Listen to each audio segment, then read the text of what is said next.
What's up, y'all? Caesar from Caesar's American Bully Kennel.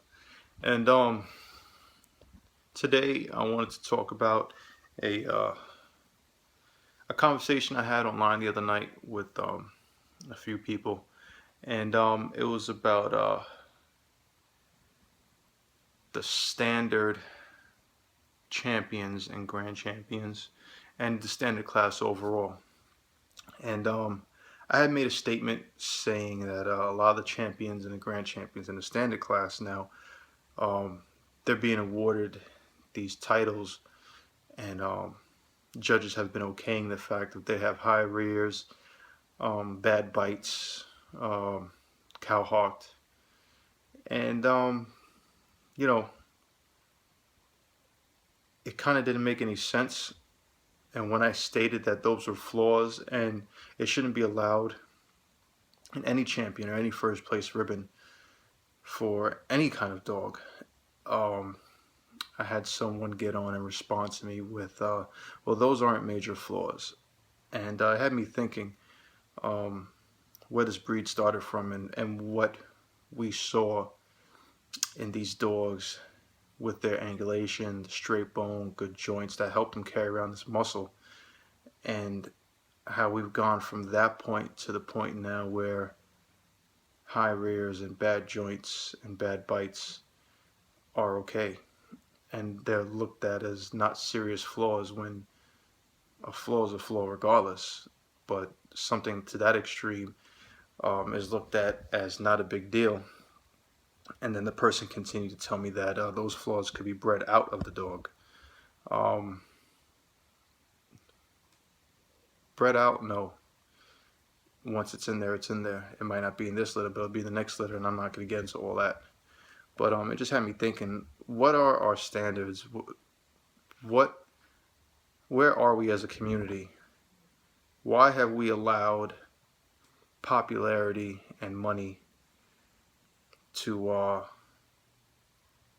basically bring down these dogs and make them worse? Because you honestly can't say that the dogs nowadays look better. Okay, let's not even say look better because to each his own. Everyone's got different tastes. But health-wise, when did you ever see dogs panting heavy or overheating while stacking? When did you ever see that? Aside from the past, let's say 5 years. When did you ever see a healthy dog do that in a ring? When did you ever see a dog with such extreme bulldog, English bulldog, French bulldog, even Boston Terrier traits? When did you ever see these traits up until 5 years become something that's champion and grand champion worthy? Honestly, you can't say that it's gotten better. It's only gotten worse. Conformation structure has gotten at an all-time low, and it's due to the community being dumbed down and being fed bullshit and being shown by these judges that all this shit is allowed because the judge hangs out with the guy who owns the dog or the handler the night before, and it's all the buddy system. So basically what they're showing us is that hard work gets you nowhere, and brown nosing and having a few dollars is what gets you somewhere. But at the same time, it gets us somewhere, but it's not getting the dogs anywhere. And this is why we're looked down as idiots in the dog community. UKC, AKC, major registries that have been around for hundreds of years, that have breeds that have been established for centuries. And we're over here looking at them like they're fucked up. But honestly, we're doing it to ourselves. We're allowing this to happen. We're allowing the ABKC. We're allowing the judges to feed us bullshit. So really, we are partial to blame. And this is where I'm going to come in with the next thing I want to say. We are partial to blame, but you can't blame us when Dave Wilson, I'm going to use Dave Wilson since he's the founder of the breed. when someone has stood up for something for so long and fought for the right thing for so long, and out of nowhere they turn around and they don't back up what they used to fight for or what they knew was right, and they act like they never said that or act like it was never like that. When a founder or a role model or a person who has heavy influence does something like that, you can't take that person seriously anymore, because that just shows you that they've been bought out, they've sold out, and they could use the excuse, oh well, I'm behind the scenes, or the registry is its own entity, and I just help out. And you know what? That's fine, Dave. If you feel like you just help out, and you've let the registry become its own thing, and you don't want to take responsibility for what you've helped start and what you've helped create, and you want to shun those who help you get to where you've gotten, and you want to shun them because they're not looking at it in a perspective where honestly it's going to make them money, because over time, that's what I've seen how you move, and how the registry moves, and how people who really fight for dogs, for the rights, how they move. It's plain and simple. You could fool a lot of other people. You could fool people out in the Midwest. You could fool people out west. You could fool people who don't know about hustling. You could fool everybody you want, but there's a select few people you just cannot bullshit. And why can't you not bullshit? Because we've been around this shit too much.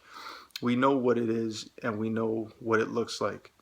We know how to call it when we see it. Plain and simple, Dave. And honestly, if you don't want to take responsibility for what's going on in registry, that's fine. If you want to play behind the scenes and say you want to make sure that someone's cleaning up all the dog shit at the shows, that's fine. Guess what? Give the registry over to someone who's going to own it and take care of it the right way. Because all you're doing is feeding into the bullshit, feeding into the hype, and feeding into the media. And if that's what you want to do, fine. I can't knock your hustle. But if you're going to do it and throw everyone under the fucking bus and not really teach people what you used to preach, what used to be the right thing, and you're going to let everyone fucking go downhill and let these dogs fucking suffer, then just shut the fuck up, plain and simple. Step back. Step back. Don't have anything to say for nothing no more, and that's it. But if you're going to continue to make videos and do interviews and step in to have your voice heard, then you need to do something positive about what's going on with the breed and the registry. You can't play both sides of the fence. You can't. It's one or the other. You can't please everyone. I know that. But one thing you can do is make sure that this breed becomes what it's capable of becoming. And that bullshit you fed me about the AKC destroys breeds, this, that, and third, listen, it's not about that. It's about our dogs getting recognition that they deserve so they could compete against all other breeds. Fuck the registry. We just want to get in and show over there. I want to get in AKC and show my dogs AKC. If the Labradoodle could do it, and they've been around as long as the fucking American Bully, why can't we do it? Plain and simple. If you're not going to help things to take them forward so they strive all across the board, basically if you're not going to help our dogs compete against the world, then basically you're monopolizing the registry, you're monopolizing the breed, and plain and simple, it's just a big business move, and the community needs to see the truth. The community needs to see proper guidance, proper leadership, because a lot of these people getting into these dogs don't know no better. They think they know about dogs because they had pets before, or they had a few breedings, but 90% of the people in the bully community don't know shit. Plain and simple. And you know why they don't know shit? Because they fall fool to your trickery and your fucking lies. Like I said, 90% of them do. But the small few of us that been around the bullshit, that know bullshit when we see it, this time has come. We need to start stepping up and doing the right thing. Plain and simple.